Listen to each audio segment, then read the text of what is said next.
കർണാടകയിൽ നിന്നുള്ള മുതിർന്ന രാഷ്ട്രീയ നേതാവ് മുൻ JDS പ്രസിഡന്റായിരുന്ന ശ്രീ CM ഇബ്രാഹിം നമുക്കൊപ്പം ചേരുന്നുണ്ട്. ശ്രീ CM ഇബ്രാഹിം, അർജുന് വേണ്ടിയുള്ള തെരച്ചിൽ 5-ാം ദിവസം രാത്രിയിലേക്ക് എത്തുകയാണ്. 16-ാം തീയതി പുലർച്ചെയാണ് ഈ സംഭവം ഉണ്ടായത്.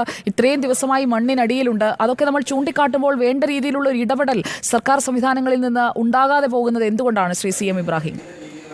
കർണാടക അവിടെയുള്ള റേഞ്ച് ഫോറസ്റ്റ് ഓഫീസും ഫോറസ്റ്റ് ഡിപ്പാർട്ട്മെന്റും PWDക്കാരോട് 18-ാം തീയതി സംഭവം എനിക്ക് അറിഞ്ഞിട്ട് അന്ന് തന്നെ അവർക്ക് ഞാൻ അറിയിച്ചിന്.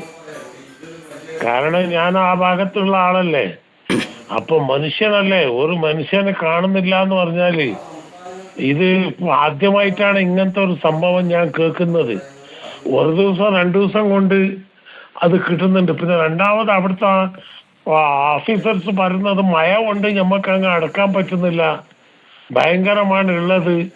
അതുകൊണ്ട് മാക്സിമം ആയിട്ട് അറിയുന്നു. അപ്പൊ നാളെ 11 മണിന്റെ ഉള്ളിൽ എനിക്ക് എന്താ ഉള്ളതെന്ന് അറിയിക്കണം. എന്നിട്ട് ഒരിക്കൽ ഒരു ലാസ്റ്റ് ഞാൻ പറഞ്ഞിട്ടുണ്ട്, നോക്കട്ടെ, ഇൻഷാ അള്ളാ നാളെ അത് വന്നാല് അവിടത്തേക്ക് ഞാൻ വിവരം കൊടുക്കാം. ശ്രീ CM ഇബ്രാഹിം, ഇപ്പോൾ 5-ാമത്തെ ദിവസമാണ് ഈ തെരച്ചിൽ നടക്കുന്നത്. ഓരോ മണിക്കൂറും വളരെ പ്രധാനപ്പെട്ടതാണ്. 106 മണിക്കൂറായി മണ്ണിനടിയിലായിട്ട്. ആ മണ്ണിനടിയിലുണ്ട് എന്നുള്ളത് കൃത്യമായി അവരെ അറിയിച്ചതാണ്. എവിടെയാണ് കിടക്കുന്നത് എന്നുള്ള GPS സിഗ്നൽ കിട്ടിയത് അറിയിച്ചതാണ്. ഇതെല്ലാം അറിയിക്കുമ്പോഴും ഇന്നിത് അവിടെ എത്തിയ രക്ഷാപ്രവർത്തകൻ രഞ്ജിത്ത് ഇസ്രായേൽ പറയുന്നത് 3 മണിവരെ, ഇന്ന് ഉച്ചയ്ക്ക് 3 മണിവരെ തെറ്റായ ദിശയിലാണ് മണ്ണ് മാറ്റിക്കൊണ്ടിരുന്നത്. അപ്പോൾ എന്തൊക്കെയോ കാട്ടിക്കൂട്ടുകയായിരുന്നു. അവിടെ SP ഒക്കെ വന്ന് എന്തൊക്കെ വീരവാദമാണ് മുഴക്കിക്കൊണ്ടിരുന്നത്. ശ്രീ CM ഇബ്രാഹിം, ഇവരൊക്കെ രക്ഷിക്കാനാണോ നോക്കുന്നത് അതോ ശിക്ഷിക്കാനാണോ?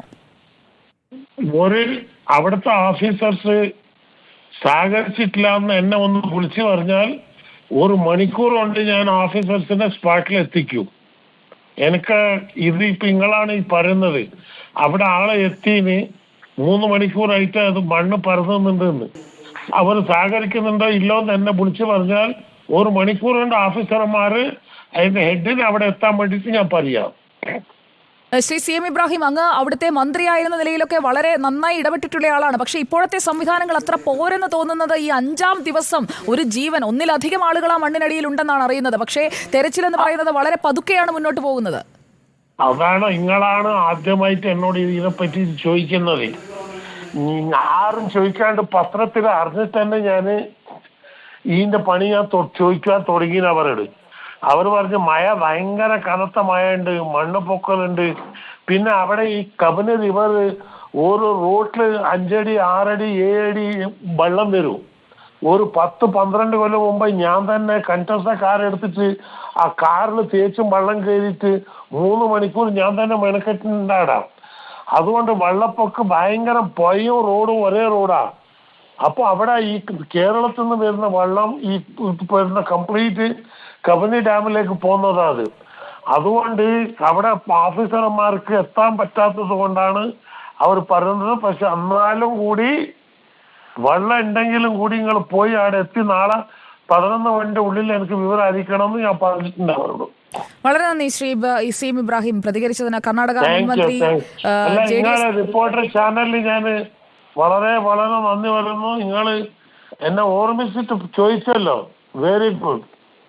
കേരളത്തിൽ എന്തിങ്ങനത്തെ പ്രശ്നം വന്നാലും ആ നാട്ടാറിനാണ് ഞാൻ. അതുകൊണ്ട് ഏത് സമയത്ത് വന്നാലും മലയാളികളെ അവസ്ഥ എന്തെങ്കിലും ബുദ്ധിമുട്ടുണ്ടെങ്കിൽ ഞാൻ 1-ാമത്തെ ആളായിരിക്കും മുമ്പിൽ നിൽക്കുന്നത്. അതിൽ യാതൊരു സംശയം വേണ്ട. വളരെ നന്ദി ശ്രീ CM ഇബ്രാഹിം പ്രതികരിച്ചതിന്. 18-ാം തീയതി തന്നെ അദ്ദേഹം ഈ വിഷയത്തിൽ ഇടപെട്ടു എന്നാണ് പറയുന്നത്.